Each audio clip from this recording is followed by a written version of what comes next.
कहना है कि वो अगले 3 साल में करीब 500 करोड़ के निवेश के लिए प्रतिबद्ध है। उनकी ये योजना है।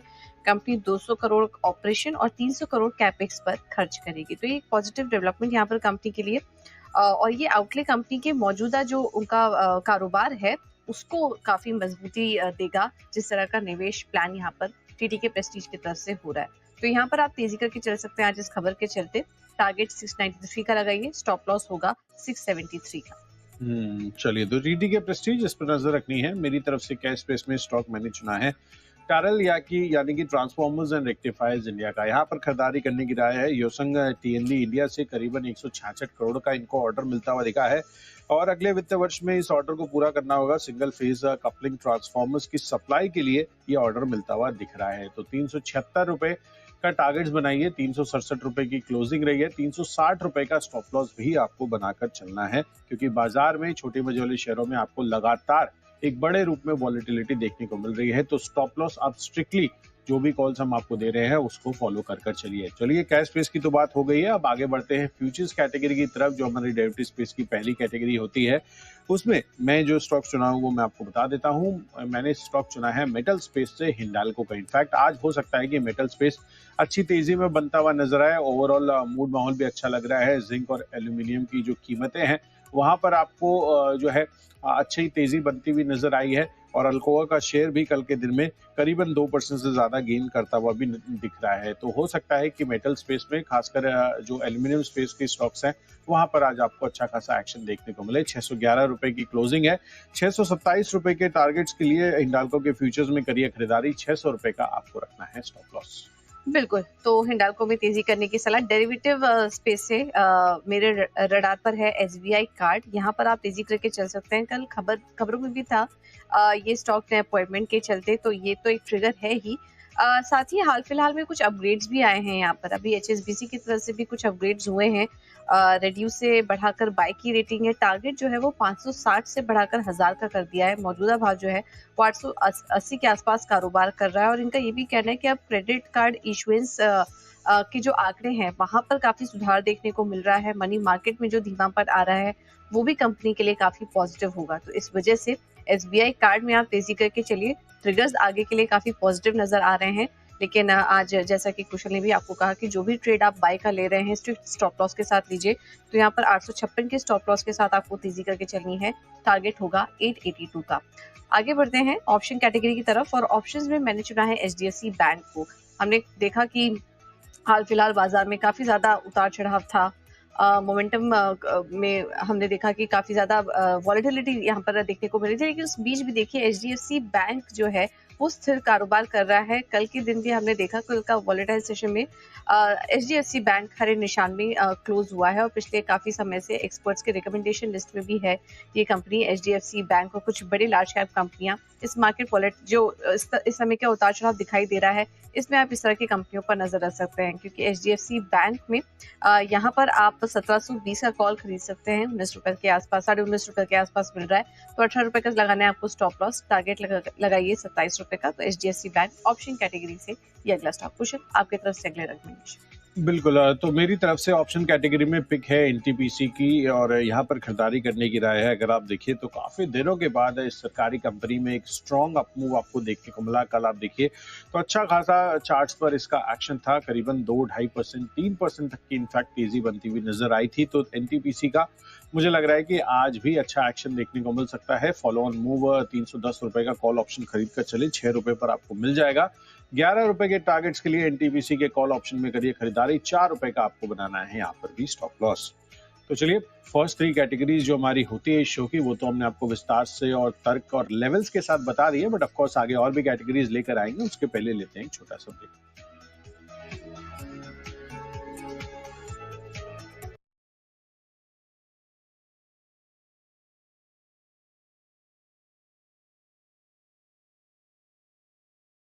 तो स्टॉक में लगातार आपको गिरावट देखने को मिली है। पिछले 1 महीने में आप देखेंगे तो स्टॉक में करीब करीब 9% तक का डीप कट आता हुआ नजर आ रहा है। साथ ही कॉम्पिटिशन भी बढ़ रहा है मार्केट में इस पूरे स्पेस में। और साथ साथ आप देखेंगे तो कल जिस तरह से मैंने आपको बताया था कि जो गोल्ड लीजिंग है इन सभी ज्वेलर्स के लिए उसकी दरें बढ़ती हुई नजर आ रही हैं, जिस कारण से आगे आने वाले समय में हो सकता है कि इनके मार्जिन्स पर आपको और फर्दर असर आता हुआ नजर आए। तो टेक्निकली चार्ट्स कमजोर है, साथ ही फंडामेंटल्स भी सपोर्ट नहीं कर रहे हैं, तो मुझे लग रहा है कि यहाँ पर टेक्निकल चार्ट्स पर कल्याण ज्वेलर्स और फर्दर आज गिरावट दिखा सकता है। तो बिकवाली कर चलिए, 470 रुपए के लक्ष्य के लिए 486 रुपए का रखना है आपको स्टॉप लॉस। चलिए, टेक्नोपिक में मेरे रडार पर है सिप्ला, और यहाँ पर आज तेजी आ सकती है। तेजी इनफैक्ट कंटिन्यू हो सकती है, क्योंकि कल भी हमने देखा था कि उतार चढ़ाव के बीच बाजार बंद होते होते आखिरी कुछ घंटों में हमने सिप्ला में काफी अच्छी यहाँ पर खरीदारी होते हुए दिखाई दी थी, और दिन के ऊपरी स्तर पे जाकर सिप्ला का स्टॉक बंद हुआ था। तो यहाँ पर आज भी वो बाइंग कंटिन्यू हो सकती है। फार्मा स्पेस में आप यहाँ पर नजर रखिए। टारगेट होगा 1511 का यहाँ पर तेजी करने के लिए, स्टॉप लॉस होगा 1467 का। तो खरीदारी करने की सलाह है सिप्ला पर आपके लिए। आगे बढ़ते हैं। फंडामेंटल लिहाज से जो स्टॉक अच्छा लग रहा है उसमें पहला है L&T फाइनेंस। यहाँ पर आप तेजी करके चल सकते हैं, क्योंकि काफी ज्यादा पॉजिटिव खबरों के बीच रहा है ये स्टॉक हाल फिलहाल में, और मौजूदा जो गिरावट आई है कुछ एनबीएफसी स्पेस में, L&T फाइनेंस काफी अट्रैक्टिव पिक नजर आ रहा है तेजी करने के लिहाज से। आपको ध्यान होगा, कुछ दिन पहले खबर भी आई थी कि कंपनी गोल्ड लोन कारोबार में भी एंट्री लेगी, और उसके जरिए जो उनका AUM है वो बढ़ाने की यहाँ पर योजना है, उसमें वृद्धि होगी, और FY26 तक माना जा रहा है कि AUM करीब करीब वहां पर काफी अच्छी ग्रोथ, डबल डिजिट ग्रोथ देखने को मिल सकती है। तो स्ट्रॉन्ग ग्रोथ रहेगी AUM के फ्रंट पर भी, और जो मौजूदा गिरावट आई है उसमें काफी अट्रैक्टिव बाइंग भी हो चुका है L&T फाइनेंस के लिए। तो 134 के लक्ष्य के लिए आप यहाँ पर एंट्री कर सकते हैं। स्टॉप लॉस होगा 130 का। फंडामेंटल लिहाज से काफी अच्छा नजर आ रहा है L&T फाइनेंस। चलिए, तो फंडामेंटल लिहाज से काफी बढ़िया लग रहा है L&T फाइनेंस। यहाँ पर अच्छी तेजी आगे आने वाले समय में आपको देखने को मिल सकती है। चलिए, मेरी तरफ से जो फंडा पिक है वो है इन्फोसिस का। यहाँ पर खरीदारी करने की राय है। अगर आप देखेंगे तो यहाँ पर आईटी स्पेस की one of the biggest companies है, एंड स्पेसिफिकली इम्पोर्टेंट ये है कि यहाँ पर जो भाव है वो काफी इंटरेस्टिंग है, अच्छा एंट्री पॉइंट आपको देता हुआ नजर आता है। और अगर आप देखेंगे तो आईटी स्पेस के लिए ओवरऑल जो क्यूज दिख रहे हैं वो काफी मजबूत है, खासकर आर्टिफिशियल इंटेलिजेंस में जिस तरह की डेवलपमेंट्स होती हुई दिख रही है। तो लगातार वहां पर इनोवेशन हो रही है, और कंपनी भी अपनी जो वर्कफोर्स है उसको ट्रेनिंग दे रही है। इनफैक्ट बेसिक से अब एडवांस लेवल ट्रेनिंग काफी हद तक यहाँ पर कंप्लीट हुई है, और आगे आने वाले समय में जो भी एआई रिलेटेड, इनफैक्ट जेन एआई रिलेटेड प्रोजेक्ट्स होने वाले हैं उसको केटर करने के लिए कंपनी पूरी तरह से तैयार है। इनफैक्ट आगे आने वाले समय में आपको वेंडर कंसोलिडेशन का भी इन्फोसिस के रूप में आपको फायदा मिलता हुआ दिखेगा, क्योंकि बड़ी कंपनी है, तो अगर किसी और कंपनी की जेन एआई रिक्वायरमेंट्स एक बड़े स्केल पे होनी है तो हो सकता है कि कई छोटी कंपनियों को बीट कर जो बड़े स्केल वाली कंपनियां हैं वो यहाँ पर उनको केटर करती हुई नजर आए, उनको वो ऑर्डर मिल सकता है। तो ऑफकोर्स जो ऑर्डर बुक पाइपलाइन है वो कंपनी की काफी मजबूत है, और ऑफकोर्स जैसा कि मैंने आपको बताया कि जेन एआई एक बड़ा बजवर्ड है पूरे के पूरे आईटी स्पेस के लिए, जो एक अच्छा खासा ग्रोथ ट्रिगर बन सकता है। तो अगले 12 महीनों के लिए अगर आप इस काउंटर को होल्ड कर चलते हैं, इसमें निवेश करते हैं, तो 2150 रुपए के टारगेट्स आपको कंफर्टेबली आते हुए दिख सकते हैं। चलिए आगे बढ़ते हैं निवेश की कैटेगरी की तरफ, और इन्वेस्टमेंट की पर्सपेक्टिव से मैंने आज के लिए स्टॉक चुना है दिग्गज एफएमसीजी काउंटर HUL का। यहाँ पर आपको खरीदारी करने की राय है। आप देखिए तो स्टेबिलिटी ये काउंटर देता है, और ऑफ कोर्स आप देखिए आगे आने वाले समय में इसके लिए काफी बढ़िया डेवलपमेंट्स हो सकती है, खासकर बजट में जिस तरह का कंजम्पशन ड्रिवन ऐलान होता हुआ दिखा है, खासकर जो टैक्स यहाँ पर चेंज होते हुए दिख रहे हैं, जो टैक्सेशन पॉलिसीज चेंज हुई हैं उसको लेकर यहाँ पर काफी पॉजिटिविटी कंजम्पशन के पर्सपेक्टिव से अब बनती हुई नजर आ सकती है। तो ऑफ कोर्स यहाँ पर HUL अगर आप रिटर्न ऑन इक्विटी के लिहाज से भी देखेंगे तो 20% से ज्यादा का है। ऊपरी स्तरों से गिरावट भी अच्छी खासी हो चुकी है, तो अगेन यहाँ पर भी बढ़िया एंट्री पॉइंट्स बनते हुए नजर आ रहे हैं, एंड हिस्टोरिकली कंपनी ने काफी बढ़िया आउट परफॉर्मेंस दिखाया है अपनी सेल्स ग्रोथ के पर्सपेक्टिव से। तो यहाँ पर खरीदारी कर चलिए, अगले 12 महीनों में 2800 रुपए के टारगेट्स आपको देखने को मिल सकते हैं। बिल्कुल, तो ये है इन्वेस्टमेंट पिक के तौर पर HUL अच्छा लग रहा है। इन्वेस्टमेंट पिक के तौर पर मैंने चुना है वोल्टास को, और मौजूदा गिरावट में ये स्टॉक भी काफ़ी अट्रैक्टिव लेवल्स पर आ चुका है अगर आपको तेज़ी करके चलनी है तो।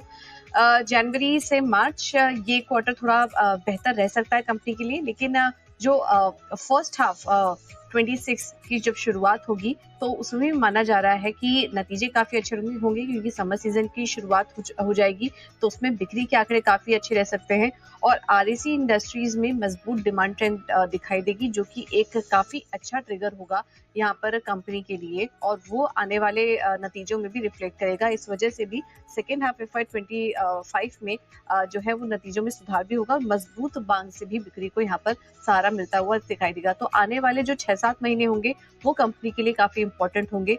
तो जो मौजूदा गिरावट आई है वोल्टास में काफ़ी अट्रैक्टिव लेवल्स पर आ चुका है ये, तो यहाँ पर आप तेज़ी करके चल सकते हैं। अगले 6 से 8 महीने में यहाँ पर 1300 के लेवल्स आ सकते हैं, तो थोड़ा लॉन्ग टर्म के लिहाज से इसे आप अपने पोर्टफोलियो में शामिल करिए। इन्वेस्टमेंट के लिहाज से काफ़ी बेहतर दिखाई दे रहा है वोल्टास। आगे बढ़ते हैं और न्यूज़ कैटेगरी में जो स्टॉक है वो है सुवेन फार्मा। यहाँ पर भी आप तेज़ी करके चल सकते हैं क्योंकि आज खबरों के चलते ये स्टॉक फोकस में बना हुआ है। मैक्वायरी की सलाह है यहाँ पर खरीदारी करने की। 1115 का टारगेट होगा, 1083 का लगाइए स्टॉप लॉस। इनिशिएट के साथ यहाँ पर अपनी कवरेज शुरू आउट परफॉर्म के साथ यहाँ पर इन्होंने अपनी कवरेज शुरू की है। टारगेट प्राइस 1500 का देख रहे हैं, तो यानी कि मौजूदा भाव से काफ़ी अच्छी अपसाइड यहाँ पर एक्सपेक्ट की जा रही है सुवेन फार्मा के लिए और रिपोर्ट्स भी काफ़ी पॉजिटिव निकल कर आ रही है। इस वजह से खबरों के लिहाज से आज यहाँ पर एक तेजी देखने को मिल सकती है। चलिए मेरी तरफ से यहाँ पर खबरों के लिहाज से स्टॉक है महिंद्रा लाइफ स्पेसिस का। यहाँ पर खरीदारी कर चलिए क्योंकि क्लस्टर रीडेवलपमेंट प्रोजेक्ट्स के लिए इन्होंने लिविंगस्टोन इंफ्रा के साथ करार कर लिया है और महालक्ष्मी स्थित यहाँ पर ये जो प्रोजेक्ट है इसकी ग्रॉस डेवलपमेंट वैल्यू करीबन 1650 करोड़ रुपए की है। तो बहुत बढ़िया करार है। महिंद्रा लाइफ स्पेसिस हो सकता है कि यहाँ पर इस बेसिस पर आज तेजी दिखाता हुआ नजर आए और 346 रुपए की क्लोजिंग रही है। करीबन 355 के लक्ष्य के लिए खरीदारी करिए। 340 रुपए का आपको रखना है स्टॉप लॉस। तो चलिए खबरों